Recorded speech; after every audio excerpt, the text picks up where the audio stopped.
What's up? The stream is live? I think we're live. We're live. How are you both doing? Very well. How about you, Laren? Good. Okay, so we have joined today to talk to the Carbonable team about what they are up to. It's titled NFTs on Starknet with Carbonable, but it's misleading. It should be real-world assets on Starknet with Carbonable. Let's start with introduction. Do each of you want to just introduce yourselves and give a bit of a background of who you are, where you're from? Sure thing. Very happy to be here. Thanks, Laren. Thanks, Starknet. Guillaume, co-founder of Carbonable, engineering background, French engineering background, and then moved to Canada, did an MBA over there, and we're doing like 8-10 years leading digital products. Always involved also on the environmental front. Did some work at the board of a nonprofit on that front, and also some consulting for Care International, and at some point, like along with Ramsey, the opportunity to actually bridge those two worlds, digital and environmental, and through Carbonable. I take the second round. So yeah, it's really interesting because we're not the common engineer coming in the space. So we are coming from actually we did the same school with Guillaume before he went to the commercial school. So we did industrial engineering. So our specialization is more on the supply chain side, let's say, in the beginning, again, for us.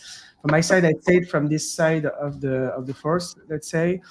Worked around 10 years in the industrial sector, so for P&G, then Coty, and Total Energy. So main part of it was in the retail side, working on of information system, master data. I did all the roles in supply chain actually in master data and systems in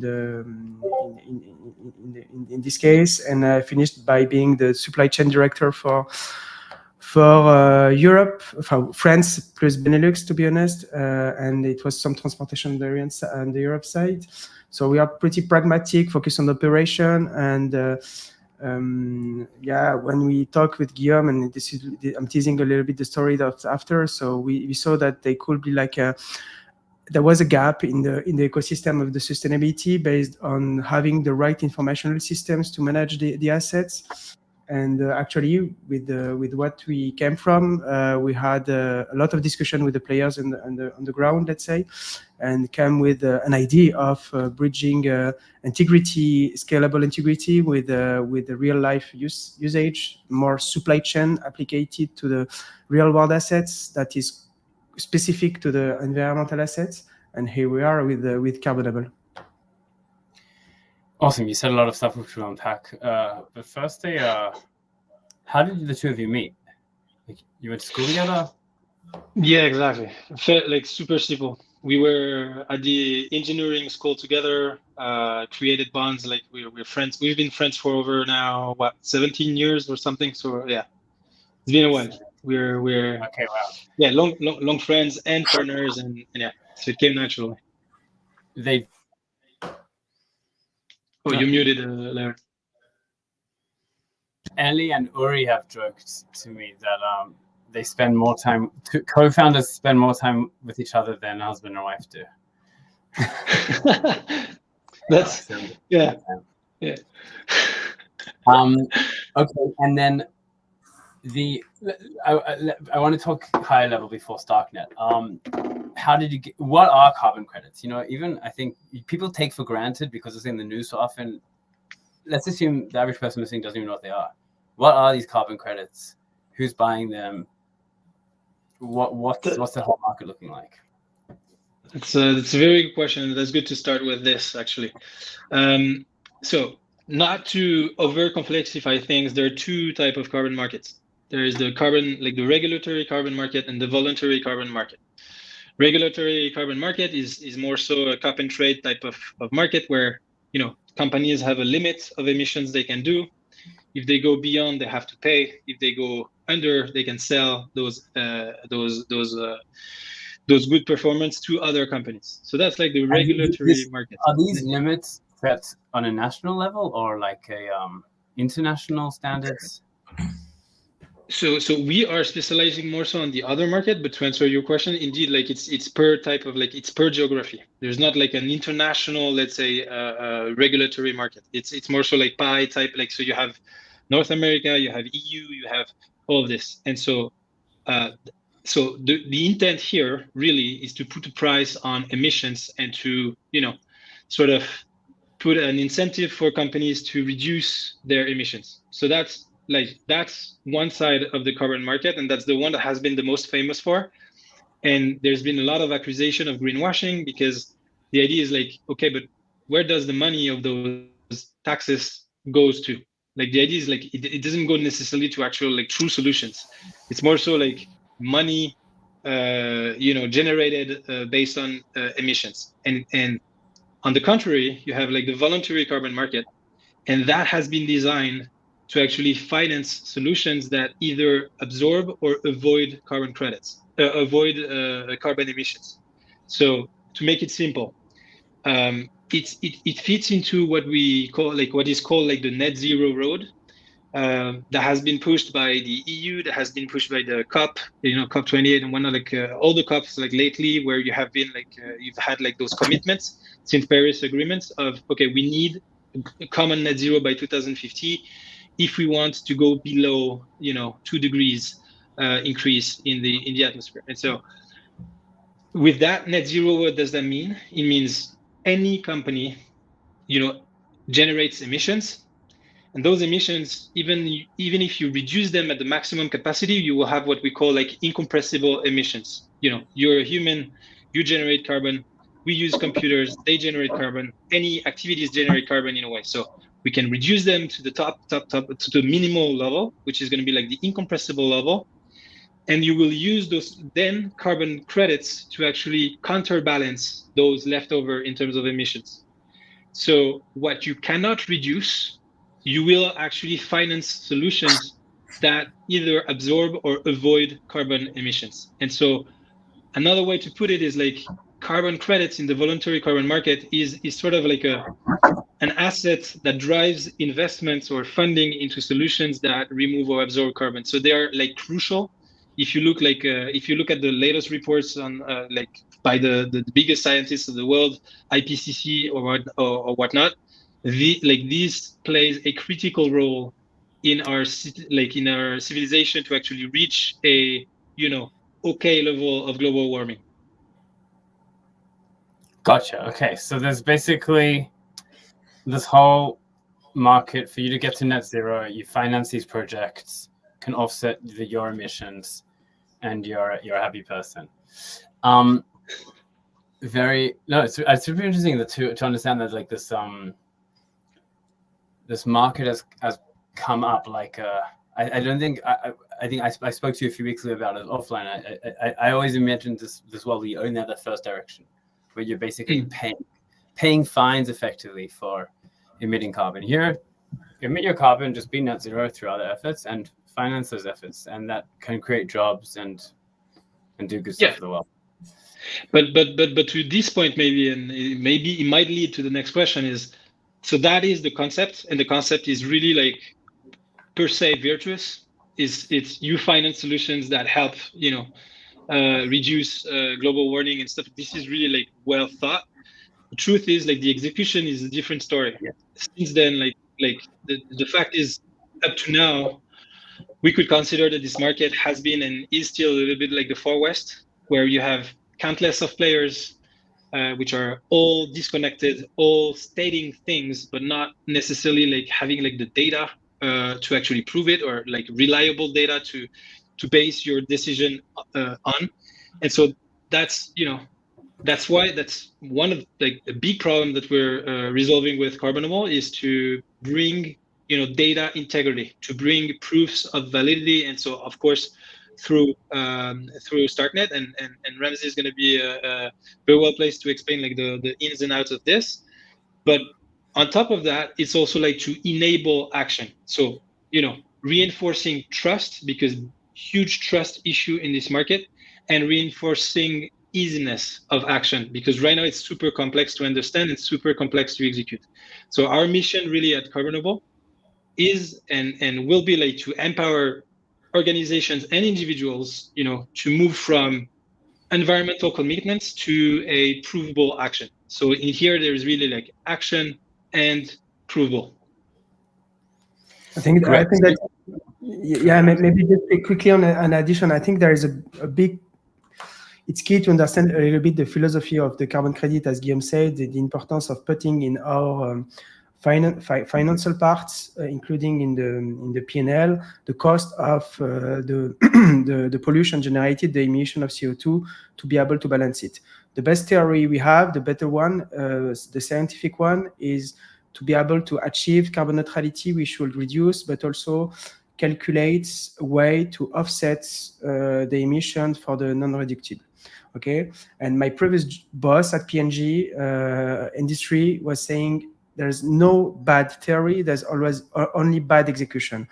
And the topic we are facing now is, why do we see greenwashing? Why do people think about bullshit or things like this when we are talking about carbon credit? It's because it's not working. The execution of the plan, of the strategy of the company that tried to go on this market failed.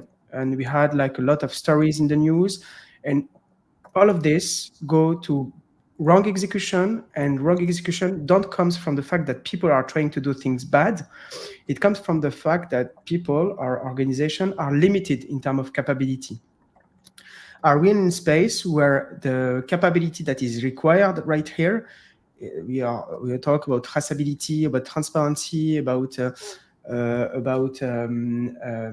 integrity. It's the trust. It's the lack of trust of a whole ecosystem. We know it's really interesting in the money side because you have a lot of different counterparts and a lot of people decentralized. And it maybe we'll discuss after about the people that are needed to run this complex market. This market is complex. They require a lot of people on it. And today, the technology we have, the classical one, the centralized one, is limited, and people using it cannot achieve this execution, and are facing issue coming from a lot of different point of friction regarding the trust. And what we are trying to do, and this is what we will solve with Carbonable, our role is to find a way to a proper execution to guarantee the integrity. And we will deep dive into it, but it's important to differentiate the philosophy, the theory, which is interesting, which is pretty good and scientifically correct, versus the execution, the previous execution, and why is the execution not working, and what could be a solution or a good exploration. And you are not the only one thinking about how decentralized infrastructure could help achieving this kind of interoperable and trustless mechanism. We try to answer it with integrity and with scalable integrity. So this is all about it. What I love is that you've like defined the problem so well before you've talked about the solution, which in this industry of the blockchain, often people they don't formalize the exact problems that they're solving. So you've done a good deep dive into the problems. Explain to us how blockchain, and maybe specifically how Starknet, solves all of these pain points and issues that you described. We were talking about where we struggle in terms of challenges for the execution. The challenges for the execution is to have the right operational system. Okay, so the operating system that fits the needs and the usage of the field of we call it the métier, but I forget the name. Guillaume, if you have it, how we say métier, but the skills or the capability in general. So the challenge is how the companies could operate in one system to guarantee an operable data, and where you can trust the data you are reading, because the challenges and the lack of challenge and the lack of operating why it's not a success. It's coming from the fact that you don't trust the data, and because of the fact that you lose information when you exchange them with other counterparts. So this is where it comes from. So far as the blockchain, and we're gonna talk about Starknet. Oh, we lost Liran.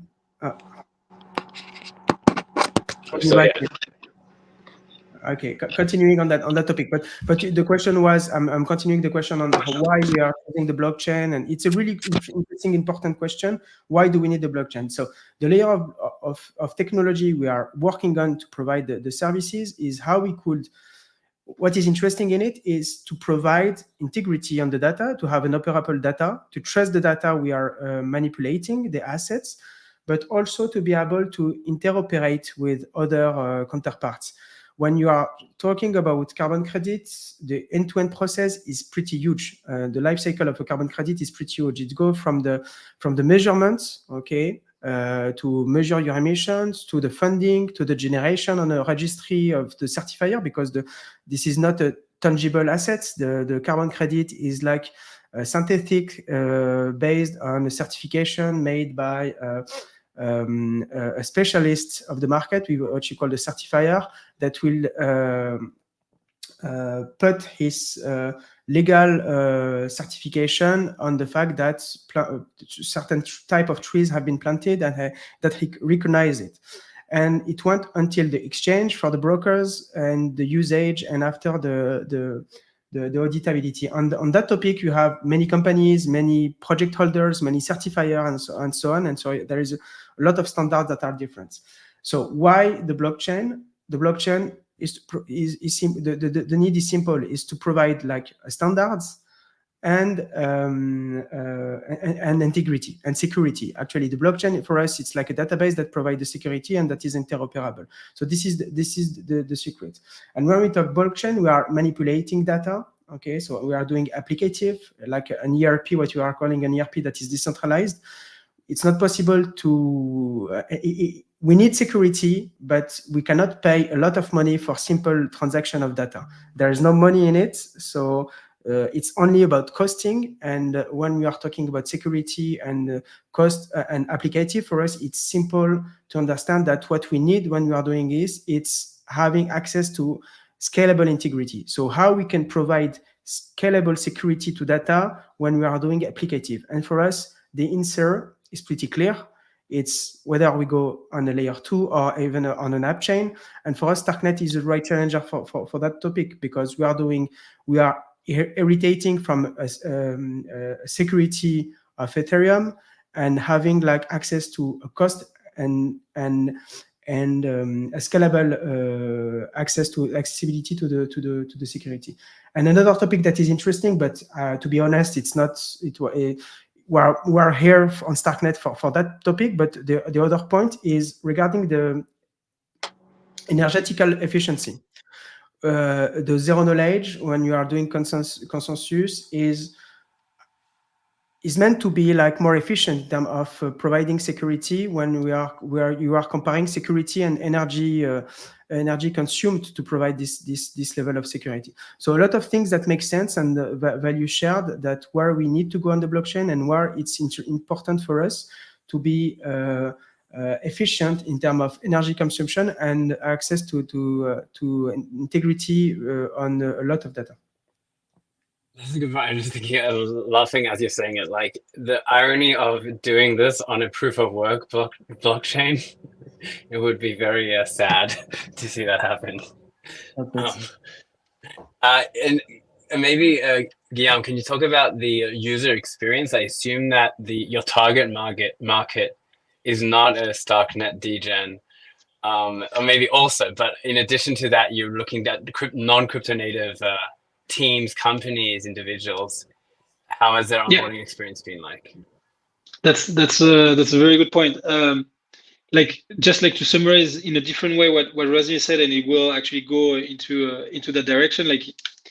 We have let's say two type of if we break it down, like Carbonable is sort of like the backbone, technological backbone is powered by Starknet. This is like the infrastructure that we're building to provide integrity to prove the integrity of the data.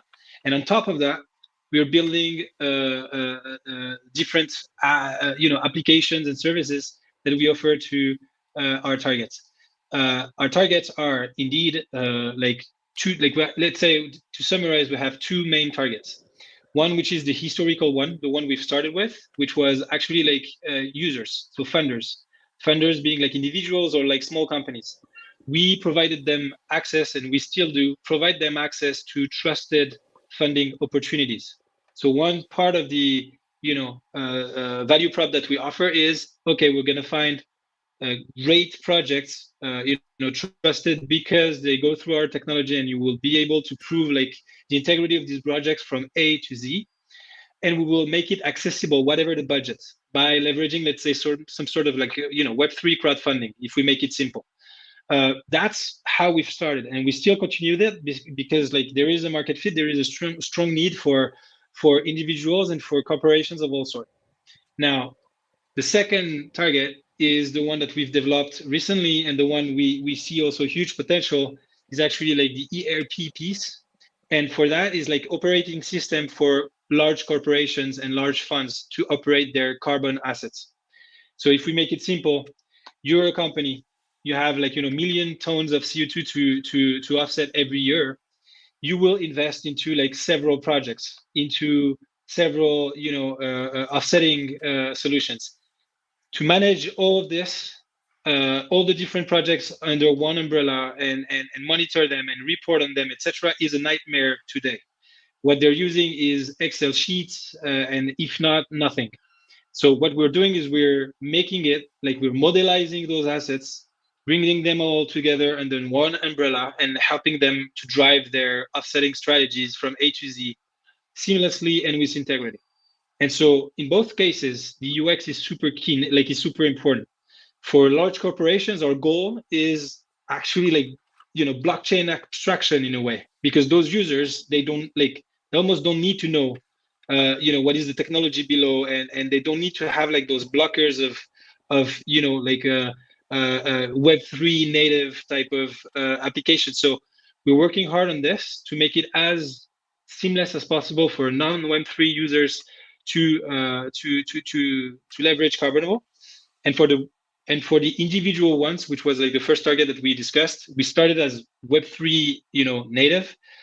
We still have this, but we're moving towards a goal as well, which is like blockchain free in a way, because the idea is like anybody could be interested in funding nature-based solutions. It's not like we don't want it to be like Web3 specific. It's just like Web3 is the technology behind, like it's exactly the backbone that is empowering concrete action and seamless action. And so that's really like our goal is, we know that we're building pioneering technology, but we want it to seem as seamless as possible and to feel as, like just web, whatever 2, 3, we don't mind. It's just like, it needs to feel seamless for any type of user. Just a quick addition on the user, what is important. So of course, the main user that you are targeting is the B2B, because he's the one that need to manage his asset. He's the one that need to run his accountings regarding emission versus offsetting. But actually, at the end, it's the end user is the citizen. So for us, having an access to integrity is important for everyone. So when you are buying a brand, and this brand is saying that it's carbon neutral, for now you can only trust it. So you have to trust this brand, and you have to trust what is behind, etc. So what if you could verify it, and you could be sure that when you are going to an event and this event is carbon neutral, that you know how it's happening. And this is the idea, to give access to everyone. This is a usage, but also usage could be something that is interesting. So companies need to do two things to offset. So because it's a financial decision, okay? So based on your available cash, you decide to anticipate your future emission or to pay on the spot market for current emission. And you need spot market, and the spot market needs forward funding actually, and it could come from the institution, it could come from the company themselves, but also citizens could be involved in it. Imagine tomorrow when you are trying to you put your savings in a real world assets. You can put it for now on actions, on options, and what if you could also put it on? You can put it in real estates, but the idea is also to provide green position for the future and for your savings. And this could be also like an involvement of the citizen from the beginning to the end of the process. So we are exploring all the users, but of course we are focusing on one thing, is addressing big corporation and also addressing blockchain-free accessibility to our users. One example I like to use is you don't know, you go on a website, you don't know if they're using MySQL or Postgres or Node.js in the background. Exactly. You don't care. Like you are not the way I perceive it, you are not a blockchain company. You are a carbon credits platform. You happen to use blockchain in the backend because it's the best solution out there. You have to use Starknet specifically. When you are using your bank account on the phone, for example, we have Revolut in France that is called Revolut, but I think other application exists. You don't care about what is the technology behind. You're just putting your savings, and you just want to be exposed to Tesla, for example, and you don't figure out what is the technology behind. So the idea, if it's more efficient with the blockchain, why not to go through it? The idea is that whether it's on the blockchain or not on the blockchain is not about infrastructure efficiency. And for now, right, I think it's that the efficiency is from this side. Practically speaking, do your go ahead, yeah. To go further on your on what you just said is, it's hard for us to define ourselves, to be honest, because we are a Web3 company in the sense that we are like really powered by, and we've invested a lot of time, money, etc. in it because we know all the value it provides.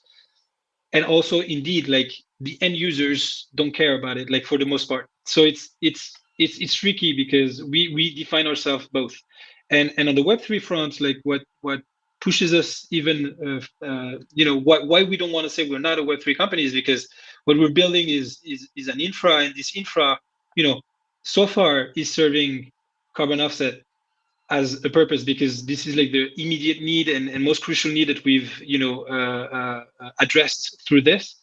But we know that we could leverage it for other use cases in the future as well. So that's where, like, it's just like to say we're a combination of indeed like carbon offset specific one and Web3 powered, and who knows, in some time the infra that we're building could be used for other use cases of carbon offset specifically. I'm just saying, for example, biodiversity credits.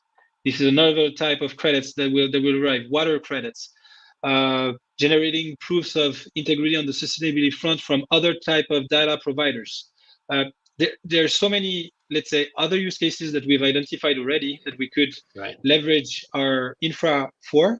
So that's why, like, I just wanted to say we're really like at the intersection, and we define ourselves as a Web3 powered, indeed, like offset specific solution. Yeah, I hear what you're saying. Like, you don't want to limit yourself. So you don't want to be just a carbon credits company. You want to be real world assets more broadly. But okay, let's just break. I want to, practically speaking, an institution comes and wants to buy credits on your platform or finance a program on your platform. Are they downloading a account abstraction wallet on Starknet? Are they just doing it on your end, and then you're like, practically speaking, how do they need to? How's the user experience on the blockchain side? Is it just abstracted away from them? For the governance of big companies, so the maturity is still building up. Okay, so we are discussing with them. The CTO is not used, let's say, to the usage. It could be sometimes frightening and so on. So as we said, for now, we are working on providing a UX that is blockchain free and adapted to the like IT governance, the corporate IT governance procedures and so on. So we are trying to do like vulgarization and exploration with them. So which is interesting because we are addressing like something that is not business critical, but is important for them. So it's interesting to have a use case like ours to like build maturity on the blockchain ecosystem, let's say. So for now, we are doing it the tricky way. We are providing like doing it for them. So this is the V1 version of how we could onboard them on the blockchain. So they have services that they can have approach to the dashboard, to the reports and so on. And when they digitalize it, we manage it for them now by ourselves in the beginning. And the idea is to provide them to help them to level up and to build maturity on it little by little. Okay. Makes sense. And there's a lot of benefits, even if they're not, if you're doing behind the scenes, they still have the verifiability, the immutability, and they can inspect the transactions, etc. Exactly. And that's true for the big players with who we're working, but for the more so like SMEs, small and medium enterprises, some of them are actually already like geared up with Starknet wallets, and our goal, and to go back to our question, like our discussion right before, the why also we're sort of at the intersection, because our aspiration is really to bring on board as many off-chain companies as possible on chain in a way, and through in a way that they don't feel it, but the goal is to bring like a lot of like real world TVL to the Web3 ecosystem through this use case, which is actually like critical for big corporations. Very good point, Guillaume, because we don't imagine what is behind the impact for companies. So the first question you had with small companies, because we are an opportunity for them, okay, for the small ones, because what they are doing is that they're answering RFQ, so to big offers, and today being carbon neutral means they participate to the roadmap of the carbon neutrality of big companies, so they can win like offers easier with us, with an easy access to carbon neutrality than they were used to, and they can do it also for their employees and so on. But today, having convincing small companies to have a Starknet address is pretty easy, but we don't imagine that the accountings need to have information, how they manage it, how they manage NFT that is related to real world assets. So we are working also on that side. So we decided to make a note with our accounting to explain how you manage the carbon assets that are digitalized on the blockchain. So for example, but it's really interesting. But for now, what is really interesting is that it's working. So they don't have any pushback from that side, but it's a lot of work. It's the road is long to have it really easy for them to understand, from accountings, for all the impact it could have externally for them. And we are doing the work, taking charge of all of this, of course. Makes sense. Shifting gears, can you talk about the competitive landscape? Are there other teams doing similar stuff in general, or more broadly, and more specifically using blockchain as the backend? Guillaume, you're on mute, Guillaume.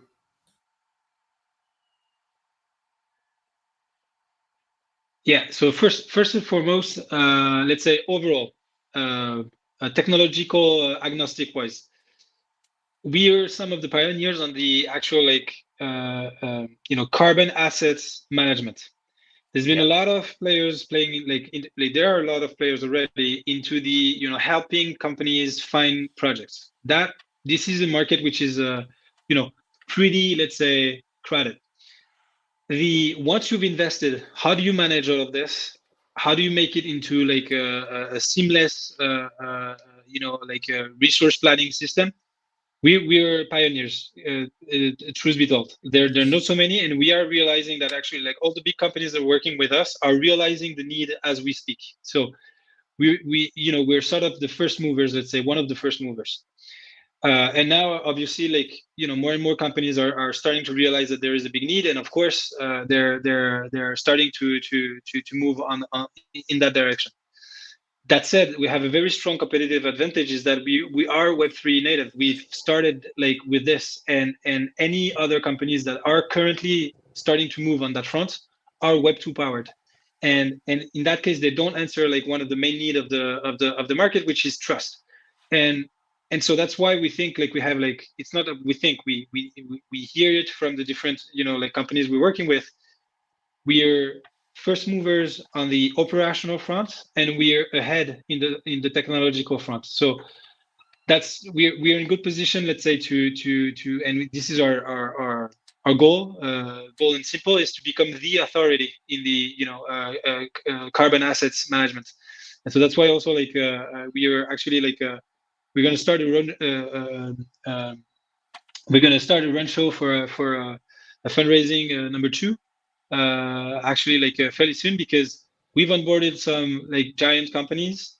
We have a pipeline which is very big, and we've done it with a team not let's say fairly small, What we want to do now is to accelerate both on the technological front and the commercial front. So that's like, let's say, the next big move on our side is fundraise to actually accelerate. If any teams listening are investors, please feel free to reach out after this call. Absolutely. Starkware, I think, are proud investors in your previous round. That was, I think, 2 years ago. And if you want to give an overview of the historical funding. Yeah, absolutely. We've started with it was like a pre-seed round, mainly like business angels. Then we did like a seed round a bit more than a year ago, and that's where like Starkware actually entered. And in that round, it was also involving like 2 other key players. One on the Web3 front, which is Ethereal Ventures, and another one on the more institutional front, which is Xange, which is like a big like European, let's say, institutional VC. So those like, and it was our wish, let's say, to have both like a Web3 fund and a institutional one, because this is like we're right at the intersection of both worlds. That's very beautifully said. Practically speaking, apparently there are 2,000 people listening at some point now. I assume the average person there is not a CFO of a big multinational corp looking to offset their carbon emissions. So for the average retailer listening here, what can they do on Carbonable? Apparently you have this green chip campaign going on. How can they get started? Can you tell us more about the campaign, what they can do, how they can get involved? Yeah, so a bit more like back where we were saying we have 2 main targets. Number one is like individuals and small and medium companies, and other is like big corporations. So let's focus on the individuals and small and medium companies. It is like we are a gateway to trusted and tailored funding of carbon assets. So you're an individual and you want to offset your own emissions, like you can do it through Carbonable. You're a company and you want to offset your emissions, you want to plan your offsetting for the next decades at a lower cost than what you would do by buying carbon credits on spot market, you can fund tailored projects through Carbonable. So that's one big way, let's say, to first kick off like your interaction with Carbonable. To do so quite easy, we like, you're a company and you're wishing to invest into tailored projects, reach out to us. We have actually already like a bank of projects that we can activate. You're an individuals wait for the next public funding that we will publish. Karaturu one was one. We ended it, so it raised over 360K. I don't have the official number, but 369K, something like that. This was like the funding of a project, which is a mangrove project in Myanmar. Very like prime project, super good in terms of like social impact, super good in terms of biodiversity impact, by a project developer that has run already like several projects. And the idea here for the investors was, to get a supply of carbon assets, and those carbon assets then, as an owner, you can either use them for offset purposes, or you can say, hey, Carbonable, please find some buyers for those carbon credits. And in that case, we tap into our network of B2B. This is the DGen mode, let's say, of Carbonable. You can do it. What we are doing is providing you access to like investment opportunity that you don't have access in general, that is reserved, like say, to big corporations that are doing it by themselves, because it required a lot of legal entity, infrastructural costs that are pretty big. So what we are making it is that we are dividing it and using the blockchain to guarantee the same level of ownership that you can have with legal entity and so on, and making it accessible. So DGen mod, you want to be exposed to this market, it's easy to do it. So for now, you could go on the secondary market and buy position in project to be able to have, there is like 3 different projects, I think, for 4 different projects at that moment. You can choose, do your own research, and be exposed to one of the projects you trust will make the difference. I think we are choosing it like pretty precisely, and doing the due diligence also on it, but it's your decision. We are providing the opportunity, and you take the responsibility, and you take the decision to be exposed to it. And what you are betting when you are doing this is that the regulation that is coming will push all the companies to find very quickly solutions to offset their emission to be compliant with the regulation, and that the price of the carbon credit could increase.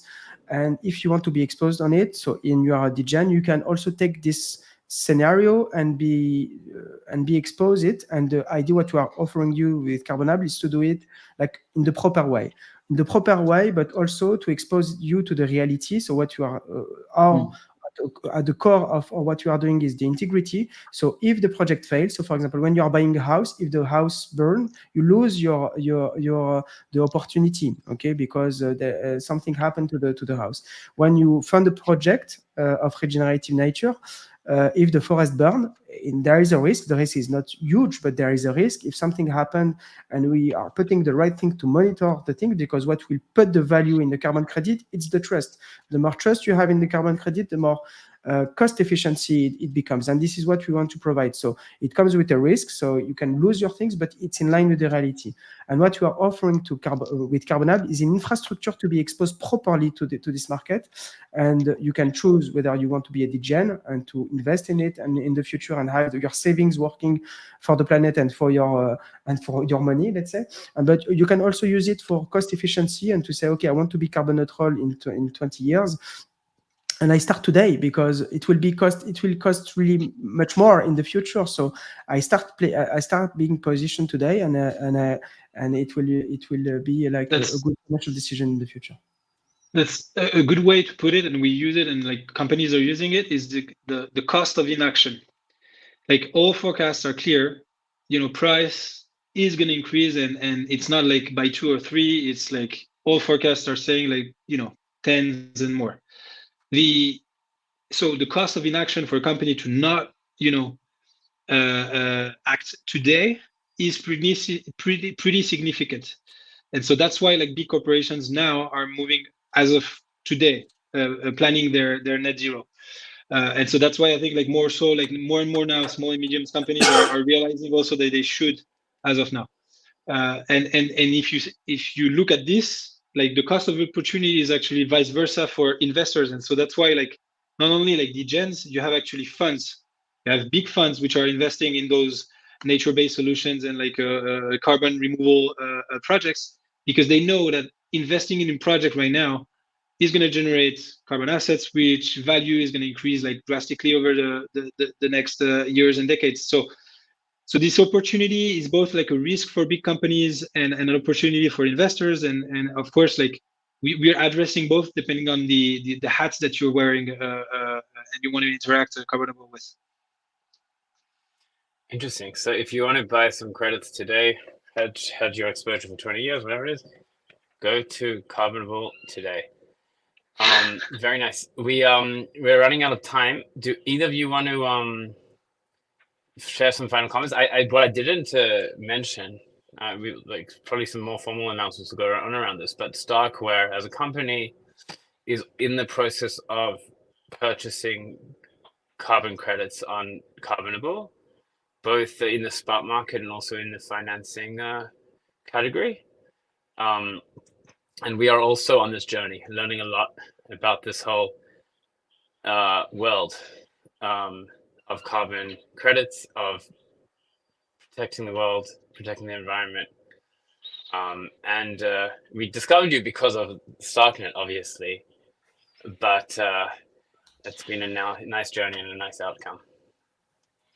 We're really delighted to collaborate by like our technology provider in a way. If we make it like if we make it simple, it's it's a natural binding. What we like about being here and being sharing the value we have in common is about the integrity and the notion of going beyond the commitments. We don't want to stay. We are contributing to carbon neutrality. We want to go on the proving side, prove your action instead of commit on what you will do. And this is what you are trying also to build. Yes. Prove you scale Ethereum instead of selling it. I like also the comparison to other ecosystem. So this is what we bring, and this is the shared value that we're trying to work hard. So before we go, special mention to all the teams. So we are a lot working in Carbonable, and we are always both facing the cams and the things. But today we have we are around 12 people working. We are going to the south next week of France to all together, by the way, and to have a good time. But a big part of the team is a technical team, of course, but we are having also people that working in finance, in working with the corporates at the events and so on, and that are doing a great job with all the passion of trying to contribute to make this theory and this execution better than it is today, and to enable actions toward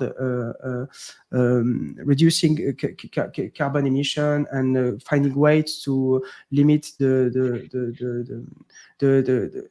find ways to the objective of carbon neutrality and so on. And special mention also to the teams today.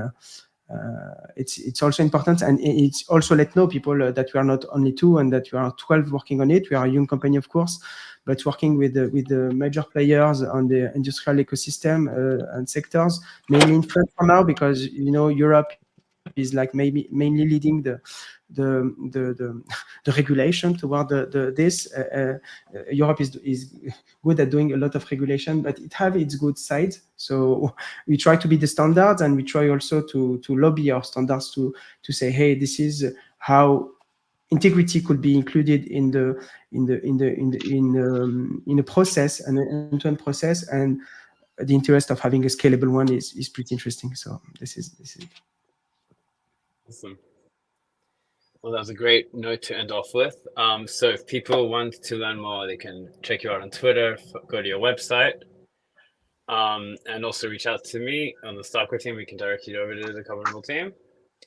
We're looking forward to hearing about your successful fundraise, hopefully, some big partnerships, and happy that this is all being secured and verified on Starknet. Thank you very much for the opportunity, and